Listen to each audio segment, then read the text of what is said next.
Hello les As, bienvenue dans la ville de Bordeaux, dans la région Nouvelle-Aquitaine, dans le sud-ouest de la France, où je me trouve dans le cadre de la deuxième partie de la cohorte 2023 du programme Yaoundé-Bordeaux, une initiative de Médias et Démocratie. Il s'agit d'une association qui milite depuis plusieurs années maintenant, depuis 2015, pour la pratique du bon journalisme. Dans ce programme, en partenariat avec l'ambassade de France au Cameroun, l'Institut français, l'ESTIC, l'École supérieure des sciences et techniques de l'information et de la communication, l'Institut de journalisme de Bordeaux-Aquitaine, la région Nouvelle-Aquitaine, on est en tout 13 journalistes du Cameroun, du Gabon, de la RCA et du Tchad. Les activités ont démarré à l'ESTIC à Yaoundé et se poursuivent donc dans la métropole de Bordeaux. Des réflexions riches sur le présent et l'avenir de la presse, mais aussi des immersions pratiques dans la rédaction du journal régional Sud-Ouest, de son imprimerie gigantesque et de la télévision du groupe TV7. Alors quand on vous parle de Bordeaux, je sais que beaucoup de gens vont tout de suite penser au vin.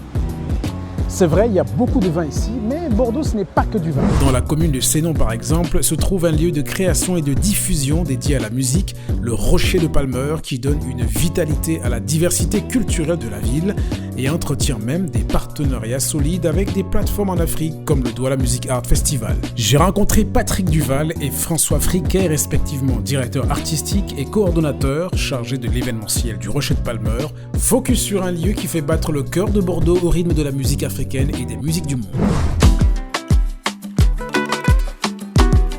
Le Rocher, c'est un équipement culturel qui a été inauguré en septembre 2010.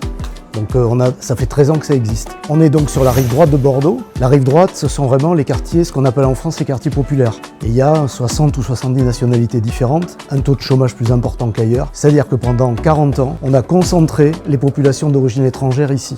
Le Rocher de Palmeur, il arrive sur un territoire où il n'y a pas d'équipement culturel, avec cet objectif donc aussi de contribuer à cette transformation de l'image. Un lieu consacré uniquement à la musique. Il n'y aura pas de théâtre, pas de danse, on n'a pas le temps. C'est la musique, mais par contre, il y a toutes les musiques dans ce lieu.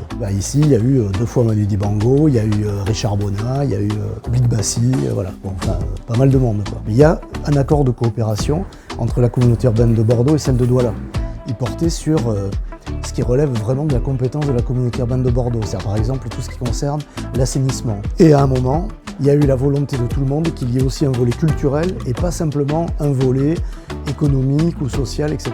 Mais que la culture ait aussi une place. Ça coïncidait ici avec l'arrivée de Big Bassi, près de Bordeaux. La première pierre a été posée avec un festival qui s'appelait le New Belfast, ici, qui était 2 journées dédiées aux cultures urbaines, notamment d'Afrique. La suite, elle s'est écrite avec un déplacement à Douala, avec un artiste DJ, beatmaker, producteur qui s'appelle Vex, qui nous a permis de rencontrer, alors pour ma part, l'ensemble, enfin une petite partie du tissu culturel et artistique de la ville de Douala, qui est très riche, et notamment une rencontre assez incroyable qu'on a fait avec Didier Tocco et toute son équipe, l'équipe du DOMAF. Et qu'on a dit, il faudrait peut-être justement qu'il y ait des actions dans les 2 sens. Nous, on a organisé des ateliers à Douala, autour du hip-hop, autour de la vidéo, etc. Mais on a accueilli aussi, par exemple, un technicien son qui a passé 10 jours ici, qui a travaillé donc avec notre équipe technique pour un peu renforcer ses compétences. Cette année, nous avons par exemple du 13 au 23 novembre une personne qui est actuellement en formation workshop pendant 10 jours ici à Bordeaux sur des questions de coopération internationale et d'ingénierie de projets culturels. Pour aider justement les équipes du DOMAF et d'autres à pouvoir répondre à des appels à projets un peu plus importants que ceux auxquels ils répondent aujourd'hui. Il y avait eu un plateau il y a quelques années avec L'Or Noir, avec Joyce Babatunde. Voilà, que j'aime beaucoup. Vraiment, j'adore cet artiste. Je trouve que là, son dernier album, je trouve que c'est d'un c'est très haut niveau. Dans 10 jours, nous allons avoir 2 artistes, un vidéaste et un artiste DJ, pareil, beatmaker, qui vont venir pendant 1 semaine et qui vont animer 1 semaine de workshop auprès de jeunes que nous avons ici en formation numérique. Que Lyon, il est venu 2 ou 3 fois ici.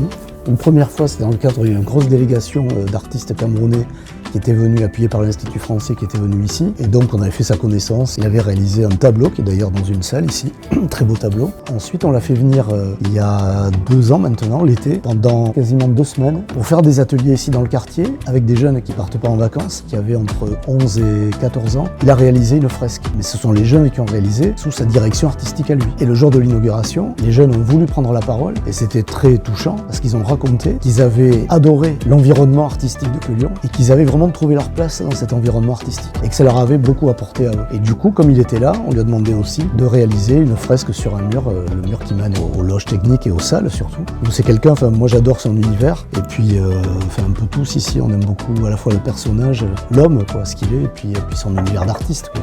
Et comme on dit au Cameroun, une seule main n'attache pas le coquille. Une seule main n'attache pas le coquille.